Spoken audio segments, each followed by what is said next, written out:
In a 6-3 decision from the U.S. Supreme Court, Trump gets immunity. Let's get ready to rumble! You can't handle the truth. Somebody to the top of the line.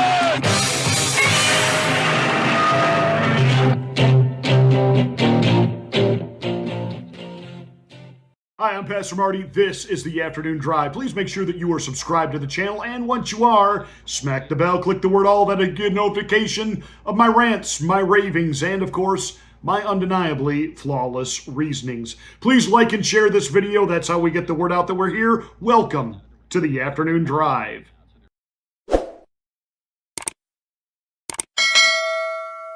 Now, this is not carte blanche immunity.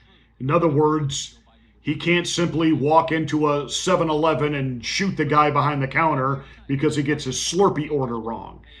He's given immunity, as all presidents, in anything that has to do with an official act.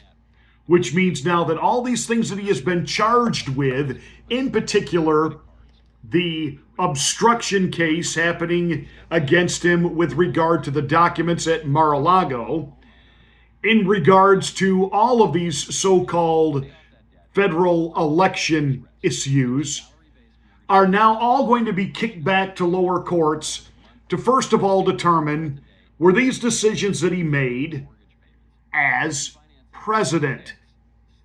And if he made these decisions as president, are these official acts? Because the ruling from the Supreme Court says that even if it's not an official act, he is to be given the presumption of immunity, even on unofficial acts, if acting in the role as president of the United States. This is a bad day for Biden, who has weaponized the justice system, has allowed them to go after political opponents as if we are a third world toilet. And now we have this ruling that has been handed down that even Justice Clarence Thomas is questioning the validity of Jack Smith being the special counsel and the point man on all of this. I want to get to what Justice Thomas writes in a concurring opinion. It's a 6-3 case. The three libs in the dissent writes as follows. He's questioning the validity of Jack Smith's appointment as special counsel, which he is in both of the federal cases against Trump. Writing, quote, "If this unprecedented prosecution is to proceed, it must be conducted by someone authorized to do so by the American people.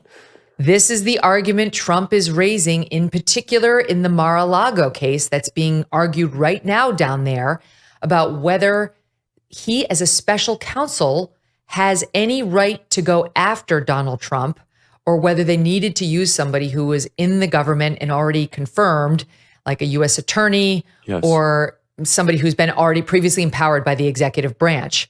It's a technical argument, but Andy McCarthy had a piece out last week saying he likes it and he thinks it may win the day. And if that happens, I mean, he's telegraphing already in that lane. I like it too. Bingo. How many of the conservatives does he speak for? And is that a backdoor to Trump's potential conviction on the one piece of all the lawfare against him that has concerned me and many other legal experts from the beginning, which is big time. The obstruction piece of the Mar-a-Lago case, his refusal to turn over the documents once subpoenaed. Whether you're on his side or not, that's a problematic fact for Donald Trump. But if Jack Smith doesn't have the legal authority to bring the case against him, it's irrelevant whether he crossed the law or the line or not. My God, I mean, like, the good news just keeps coming for him, Charlie. I know. Boom, shakalaka, boom, shakalaka, boom. I would like to take another victory lap. I told you Joe Biden was not going to let Joe step down. I told you. And guess who's not letting Joe Biden step down? Joe Biden. And you've got the lying legacy corporate corrupt mainstream media, which has now decided they're on a mission to let America know that, you know, Joe Biden is a great man, but he's got some cognitive issues.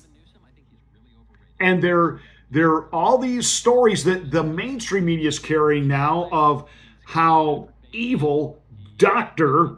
Jill is in making him suffer through this. But, of course, you've got the water carriers, and I told you why Clinton and Obama want Biden to stay, because, he's empty and others are actually running the country. We know why Jill wants to stay. She gets treated like a queen. We know why Hunter wants his dad to stay, because even though Joe said he would not pardon his son, you're going to pardon his son. And Mika Brzezinski having a meltdown. It wasn't fair that Joe Biden had to debate the other night. He had 2 weeks before that, he was crisscrossing the world at the G7, and he spent through 4 different time zones, and he had just gotten the news about his son being convicted. Trump hasn't any pressure on him over the summer. Everything has just been a cakewalk for Donald Trump. That comes with the job, Sweet Pea. But unlike Joe Biden, Donald Trump didn't take a whole week off to get ready for the debate. So what's the family's answer to all of this? What is Jill and Hunter and everybody around Joe Biden telling him he needs to do?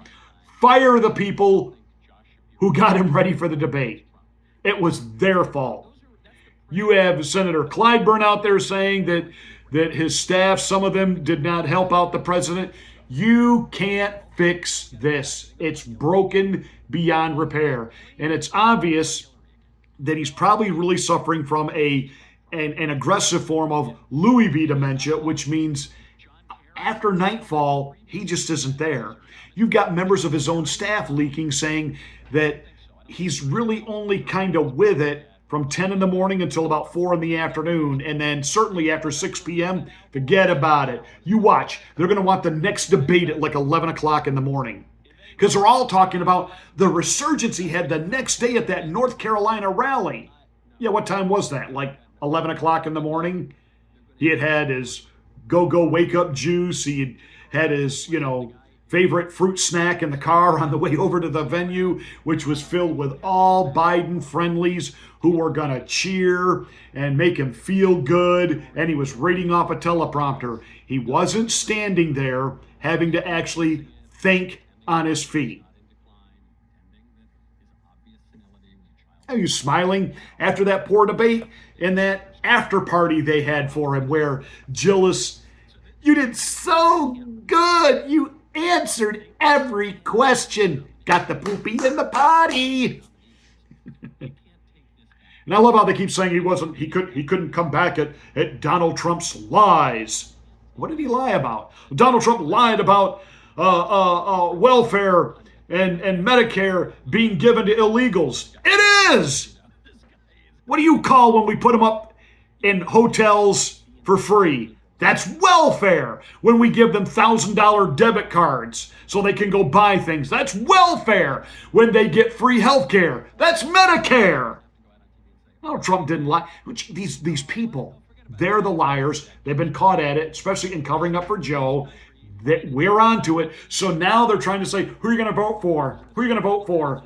The liar or the old guy who's got integrity? Joe Biden has no integrity.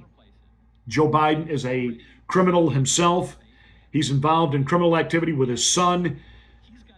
Foreign countries, which compromises our security, have been able to buy influence. This is what the whole grift in Ukraine is about. And don't forget, this perv took showers with his 12-year-old daughter. So don't tell me what a good guy Joe Biden is. But this is a great day. Donald Trump has immunity, as any president should. And the dissenting voices, the libs on the court, you're taking away the fundamental truth, which is America. No man is above the law. Then why isn't George Bush and Dick Cheney in jail for illegal wars? Why isn't Bill Clinton in jail literally for murder? What about what about some of these things that Joe Biden's been up to, huh? He took illegal documents, or he took documents illegally when he was just a senator and a vice president. And Shazam, Batman, they were unsecured and they were everywhere. It's a garage, an empty office building, on a college campus. Anybody, including the Chinese, had access to them. Well, that's right. He isn't mentally cognitive to stand trial. Tells you everything you need to know, doesn't it?